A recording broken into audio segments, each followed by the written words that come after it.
Happy Valentine's Day. This episode is dedicated to that famous Valentine's candy, conversation hearts or sweet hearts. Do you remember these? A lot of people hate them. Well, in this episode, we're going to learn a little bit about them, as well as we're going to make some conversation heart marshmallow cookies. Let's get started. Well, it's time to crush up some conversation hearts. In a big bowl, I need 3/4 cup of granulated sugar and a stick of softened butter. I'm just going to cream that together. I'm going to mix in 2 eggs and 2 teaspoons of vanilla. Mix to combine. In another bowl for dry ingredients, we need 1 2/3 cup of flour and 1 1/2 teaspoons of baking powder. I'll add a little salt and mix it up. And half of those crushed hearts. Slowly add dry to wet, stirring continuously. I'm putting rounded tablespoons of that dough about 1.5 inches from each other.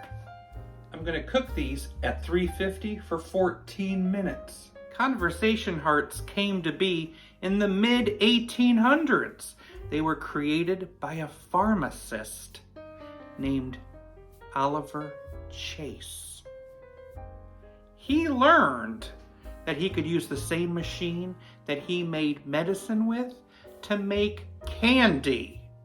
He created his own candy company, which merged with other brands to create Necco, the New England Confectionery Company.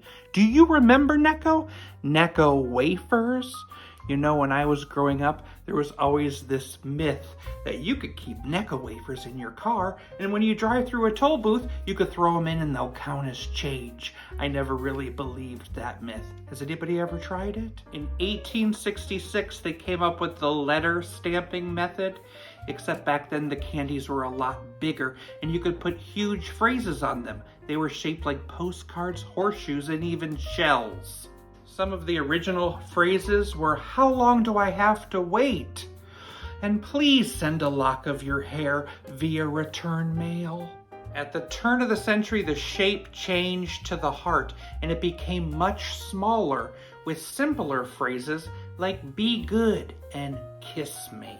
The phrases have changed to go with the times, with things like "Hep cat" to "Page me," and to now things like "Yas Queen." In the 1950s, Brock's started making conversation hearts, and they became a lot more popular. Well, the Necco company ended up going bankrupt in about 2018, and the Spangler company bought it. And so now Spangler makes the conversation hearts, or sweethearts. Now you can just keep them on the tray for 5 minutes and then move them to a cooling rack. As you can see, I just pushed some conversation hearts into a few of them. So now you need some marshmallow fluff. You're going to take that fluff and you're going to spread it on top of one side of that cookie. Sandwich it with the other cookie, and then you're going to roll it in those crushed up hearts. Like this.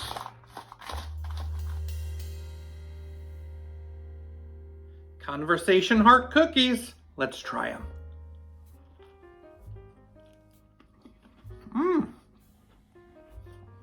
It's wonderful. Love the marshmallow. It is very much like a sugar cookie with a little extra crunch. Great way to celebrate Valentine's. Do skunks celebrate Valentine's Day? They sure do. They are very sentimental and sensual creatures. Happy Valentine's!